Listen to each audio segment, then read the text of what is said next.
Jæja, jafntefli gegn Eyjamönnum, hvernig gerir þetta upp? Fyrsta lagi bara mjög svekkjandi að missa þetta niður í jafntefli. Við vorum með góða stjórn á milli teigana og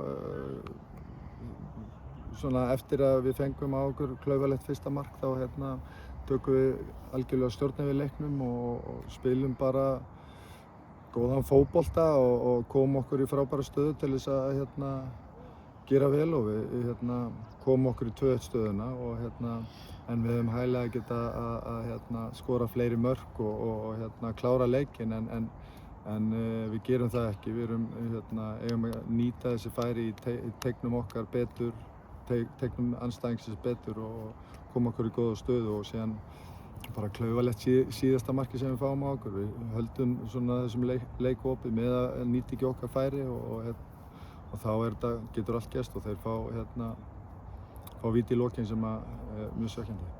Varstu búinn að sjá vítaadóminn? Já, við erum sjá. Mér finnst það eiga sér brot áður en það gerist frá spídeókamerunni. Þá Gunnar Vatnamar tosaður niður áður en þeir fara í skallæðimiðina. Það á brotsera þarna undan en það fer bara fram hjá dómarunum og shit happens og en síðan erum við bara klaufar að setja löppina þetta hátt upp þegar við erum ekki með kontról á boltanum. Þannig að bara svekkjandi. Kannski klaufar að vera ekki komnir í 3-1 stöðu en samt leið mér alltaf eins og þið hefðu kannski geta farið í 4. eða 5. gír. Þið voru svolítið bara í öðrum gír eftir að þið komist yfir allavega. Já, það er svona eins og að við höfum verið bara of þægilegir þarna, í stöðunni 2-1 og myndum halda að þetta myndi koma að sjálfu sér í staðinn fyrir að bara herja á 3. marki og klára leikinn og ef þú gerir það ekki þá býður alltaf hættunni heima að hleypa leiknum upp í svona eins og gerist að þeir fá víti að þeir geta fengið eina skyndisókn og komið inn markið. Þannig að við erum bara klaufar að klára ekki leikinn fyrr eins og þú segir. Þá erum við bara einhvern veginn, það er eins og við höldum að þetta gerist að sjálfu sér en á milli teigana, orkustigið í leiknum fannst mér vera frábært svona framan að en síðan undir lokin þá náum við ekki fylgja þeim eftir. Þetta eru núna 5 stig á síðustu 12 í deild. Þetta er kannski skrítið að segja að þeir eru í fyrsta sætið og munar held í 8 stigum en hefur einhverjar áhyggjur af þessu? Nei, svo sem engar áhyggjur. Við bara þurfum að finna leið úr þessu. Við viljum vinna þessa leiki, sérstaklega á heimavelli. Við viljum vinna þessa leiki og við komum okkur í frábæra stöðu til þess að klára hann leik. Við erum bara ekki nógu klíníski fyrir fram að marki akkurat þessa stundina. En óvart og ekki óvart. Við erum í mikilli törn þótt að það sé engin afsökun að við getum ekki að vinna hana leik. Þá er bara, það hefur sýnt sig í gegnum árin að það tapar stig á þessu tíma en við erum að reyna að finna leiðir til þess að breyta því. Hvernig meturðu líkur núna gegn Tún á 15?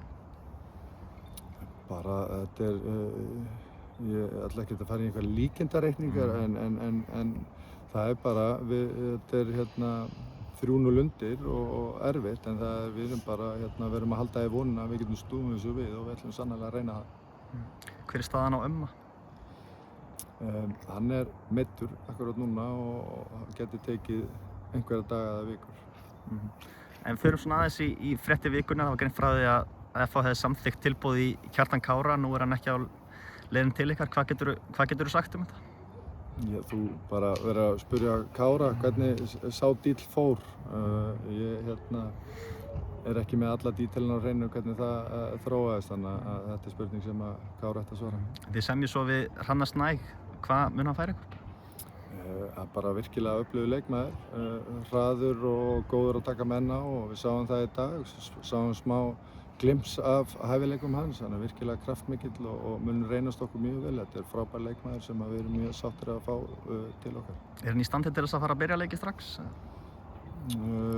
Bara kemur í ljós, en hann fer allan úr treyjunni, þá lítur hann út fyrir að vera í standi til þess að byrja leikina.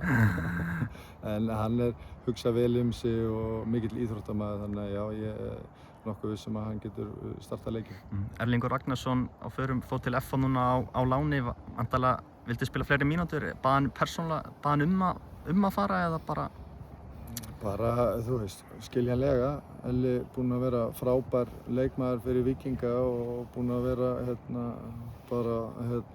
algjört legend hérna í Víkinni. Þannig að og það er erfitt fyrir leikmenn að sitja á bekknum og fá ekki þessar mínútur og með hans gæði þá vill hann spila meira og hann vildi fara á lán hjá FH og það er bara, þú veist, það er eins og það er. Óskum bara honum alls hins besta þar og bara, já, það er eins og það er. En hver er staðan á Gunnari Vatnamar? Þú veist, veistu hvað hann á eftir að leika marga leiki í viðbót með Víkingi? Staðan er bara að hann mun leika eitthvað áfram. Ég veit ekki, eins og ég segi, það eru einhverjir ákvæði í samningnum hvenær hann á að fara. Ég veit ekki til þess að þetta sé gengið alveg í gegn, en þetta er spurning sem Kári þarf að svara líka. Glugginn lokar núna, að taldu spurning sem Kári getur svarað, glugginn lokar núna á miðvikudaginn. Eru að skoða ykkur viljið þið styrkja ykkur? Já, ég meina það þú veist, við erum í miklu meiðslum en samt sem áður erum við líka með stóran hóp. Þannig að treystum þessum hóp til þess að keyra þetta í gegn þetta tímabil en að sama skapi ert alltaf að leita af framtíðarstyrkingum og ert með augun á markaðinum, hvort sem það verður núna eða seinna, það verður að koma í ljós. Eru það helst að skoða nýju eða Hafsend? Bara skoða góða leikmenn. Takk hérlega fyrir. Takk.